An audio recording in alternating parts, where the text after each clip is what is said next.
What's up, guys? It's your boy Fitz City. Let's talk about GoFest 2018. Was it a success? What was missing? What was good? What was bad? Let's talk about it. And actually, your boy just wrote an article, top 3 things missing at Pokemon GoFest. Now, I'm not going to read this article, but I am going to go over the key points. I will link it in the description. It is a very good article to read if you did attend GoFest or if you didn't.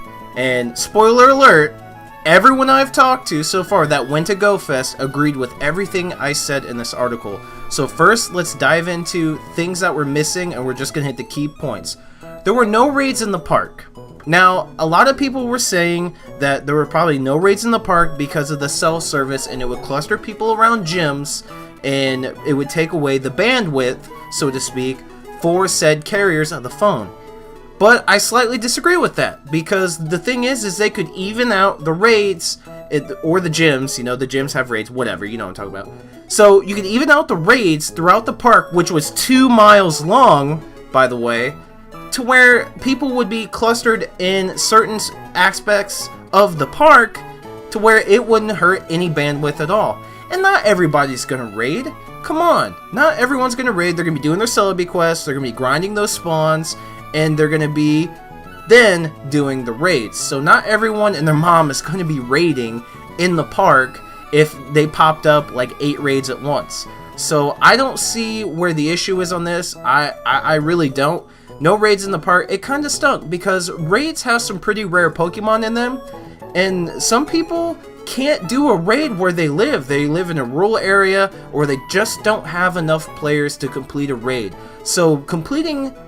So having raids at Pokemon GoFest and having those rare Pokemon in them gives those people an opportunity to catch a rare, powerful Pokemon that they didn't even have or couldn't get in their Pokedex. So no raids in the park, I believe, was a huge issue personally. And also you can do that XP grind as well. Now, the next one was lack of spawn diversity. I know what you're thinking. Fitz City, what do you mean lack of spawn diversity at Pokemon GoFest? There were only, and I counted, roughly 45 different types of Pokemon species.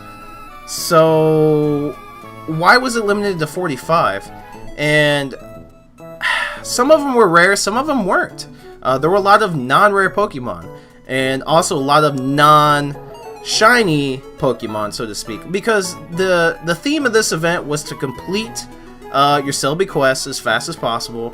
And then it was also to try to get as many shiny chances as you possibly can. So that's like Shiny Shuppet, Aeron, Swablu, Pikachu, Snorunt, Wailmer. Like there were a lot of those spawns, so you could get yourself a shiny Pokemon at the event. And a lot of people did, I know they did. But there was a lack of spawn diversity. There weren't any really, really rare spawns. And I'll name a few in the article if you read it. But I'll name a few, like Dratini's. There were no Dratinis there, which is strange because we had Community Day, and it has a chance to be shiny now. So that would add to the shiny list. Same with Mareep, Larvitar. Beldum were spawning outside the park, but not inside the park. That was interesting. But there's a lot of handful of other really rare spawns. Like there was no Chansey spawns per se. There was a lot of spawns. I mean, you heard it from me. Only 45 different kinds of Pokemon species at this event. I could go downtown and find 80 easily. Will they all be rare? No. But are they 80 different kinds of Pokemon? Yeah. So, just a perspective. I mean, yes, we could catch a bunch of Unknown and a bunch of Torkoal, and a lot of people should say I shouldn't be complaining, but I wasn't complaining while I was at the event. I'm looking back at it. Like, wow. I didn't have that many different type of Pokemon that I could catch while I was at the event. I would have loved to farm candies for other types of Pokemon. So, the event, although the 45 Pokemon that were there, it was a ton of fun, and I do not knock the 45 that they chose. I just found it interesting that there was a lack of spawn diversity. I really do. I want to give you guys an honest opinion of what happened at GoFest, and this is it. I thought it was very interesting. Now, the last thing was lack of Pokestops in the middle of the park. The way the park was set up is there was like 20-25 lures and Pokestops on the north and the south entrance in the park. So even though there was a ton of Pokemon spawning there, there were enough Pokestops to keep you bagged for item space, for Pokeballs. It was really easy to stay on top of things, even if you're Go Plusing. As you can see there in the picture, I know it's kind of small, that's just an example, and that was not all the Pokestops that were there at the south entrance. But if you go towards the middle of the entrance, or the middle of the park, excuse me, where all the habitats were, there just weren't enough Pokestops to keep you stocked up on balls to try to complete the Celebi quest line, because you had to walk through the middle of the park and catch 10 of each Pokemon type. Now, granted it's only 10, but you're catching more Pokemon while you're at it. You're trying to farm, and there literally was not enough Pokestops in the middle of the park to warrant keeping enough Pokeballs in the bag space. Mind you, I had about I'm pretty sure it was closer to 400. I told some of my GoHub coworkers I had 300. I'm pretty sure it was close to 400 Pokeballs, like 200 Great Balls and 200 Ultra Balls.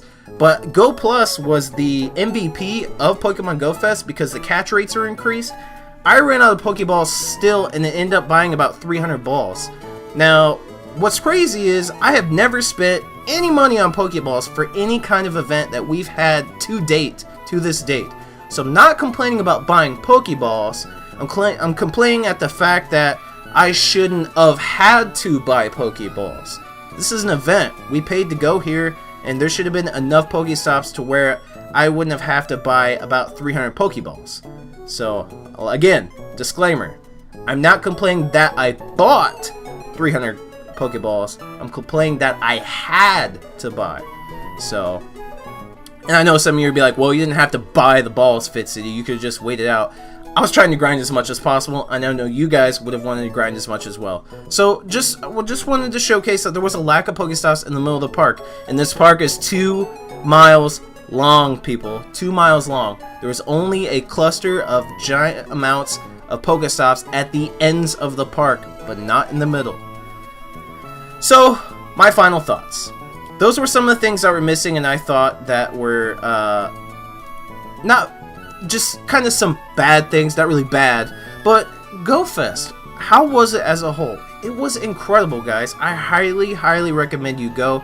Niantic definitely knows how to get the cell services correctly.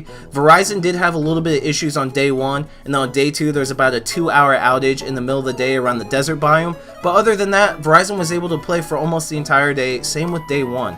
So there was a little bit of outage for one type of cell provider, but all cell providers as a whole were able to participate and enjoy Pokemon Go Fest. The shiny hunting was definitely a lot of fun. I absolutely enjoyed that aspect.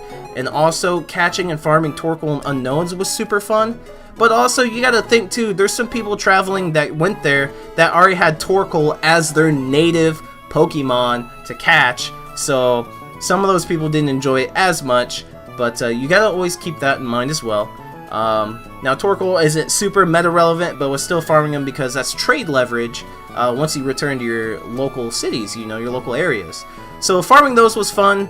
There was Aerodactyls trying to catch shiny one of those. That was fun. The walk, I mean, the 2 mile walk kind of sucked looking back at it, but I love exercise. Even though something sucks doesn't mean it's enjoyable.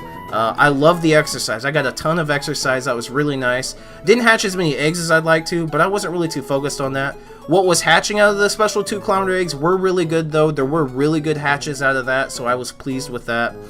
Overall, the venue was pretty good, pretty solid. The park was beautiful. The things they had set up was absolutely beautiful.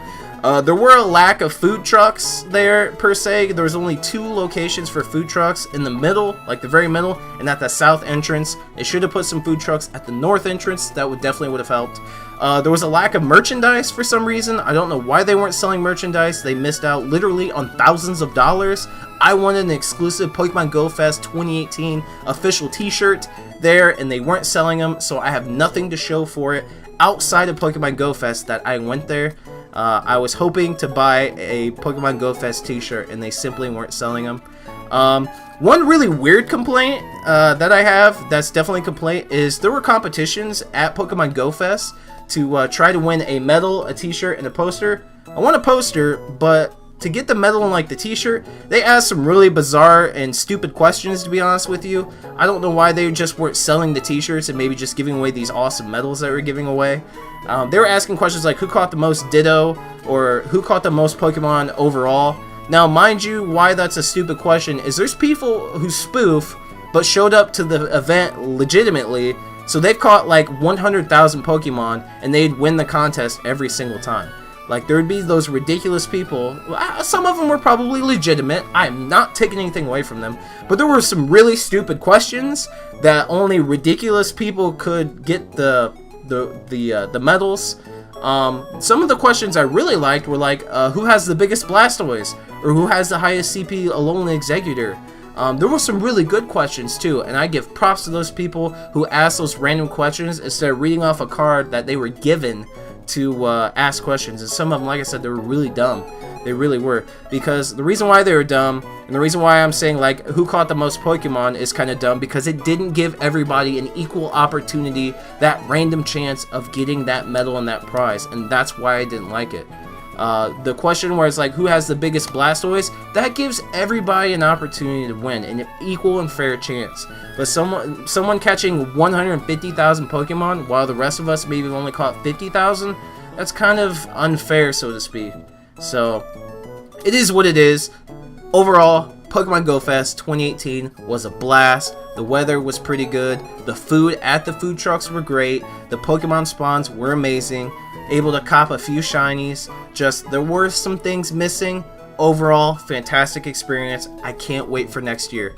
Let me know what you guys think about everything I said in the comments down below. And be honest, if you have any questions, ask as well. I will be sure to answer them.